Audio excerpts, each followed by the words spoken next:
Well, welcome, Mr. Dr. Stacy Simplican from the Bild University in Nashville, the United States. Nice to have you here. Thank you. You're here at the University of Humanistic Studies, and you're going to deliver 2 lectures, or you already delivered one of the lectures yesterday in the graduate school. And would you be able to give us a gist on what the lecture was about yesterday? Yes. Yeah. So the main question that the lecture takes up is, what's the relationship between care and violence? Part of the talk was inspired by Joan Tronto's Caring Democracy, her newer book. And in that book, she has a short discussion about the relationship between care and violence. And she proposes that we should think about violence as occupying the opposite side of a spectrum from care. So we can define care and violence in opposition to one another. And yet, that raises the question for her, if they're opposites, why often do we see them intertwined, particularly in intimate spaces of the home, right, that are very violent, particularly for women and children? So that leads her to a set of questions. What causes violence? How should we think about violence? What's the history of violence in care ethics? So my lecture was in dialogue with that proposition.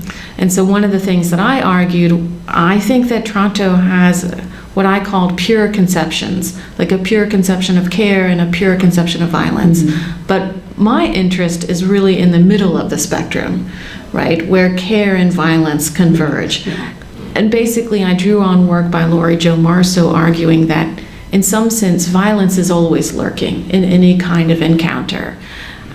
And so I raised a set of examples where violent interventions are done in the name of care, from pushing a child out of traffic to chemotherapy. And so under what conditions, or what are the kinds of moral dilemmas that are raised when we don't think about violence and care as in opposition to one another, but entangled with one another? And so at the conclusion of the lecture, I suggested that I think we should change the starting point. Rather than thinking about care and violence as opposites and trying to create a world in which we can kind of remove all the things that lead to violence, but I think the starting point should rather be really in the middle of the spectrum, that given that care and violence are so intertwined, what are the set of questions that would follow from that, not thinking of them at the opposite end of the spectrum. So that was the lecture, and briefly. Okay.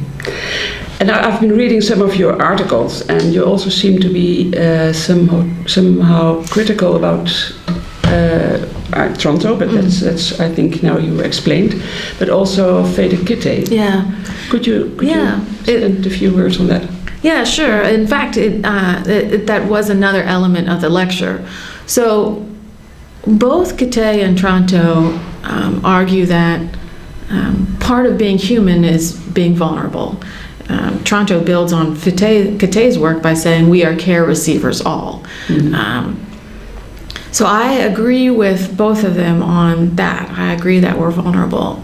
But I think vulnerability leads us to a set of concerns, or they should lead us to a set of concerns. Particularly for Kitte, she has this concept of transparency, that one of the things that a caregiver should do, particularly caring for a person with intellectual disabilities, is to try to make themselves transparent. And by transparent, she means very self-aware about our intentions, our own needs, our own desires, and then separate those so we can have a truer idea of the needs and desires of the person that we're caring for.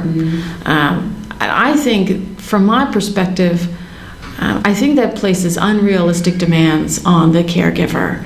And if we had an account, if we start with vulnerability, then we've got to think about how that affects everyone's cognitive capacities. That as a vulnerable subject, I'm doubtful that I can fully know my own desires and needs, nor could I do that kind of really hard cognitive work of trying to tease those out from what I'm perceiving from the person I'm trying to care for.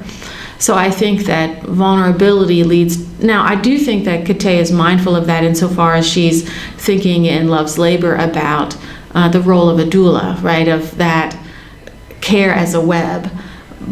But I disagree on how much responsibility or how many ideals we can place on individuals to correct the really difficult problems of caring. Okay. And your lecture this afternoon is going to be in a little bit of a different context, I think. What is that going to be about? This is an introduction to the full lecture. Yeah.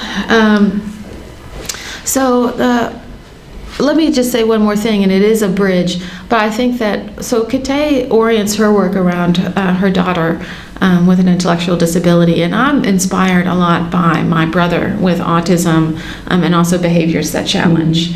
And so thinking about those kinds of what I've called complex vulnerability, where she's thought about kind of more of a complete dependency.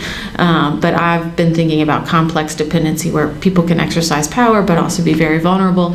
And that does transition to the talk today that in other research, because I'm really interested in the social inclusion of people with intellectual and developmental disabilities. So that's a kind of a bridge. I see it as a bridge, but both care and inclusion involve relationships.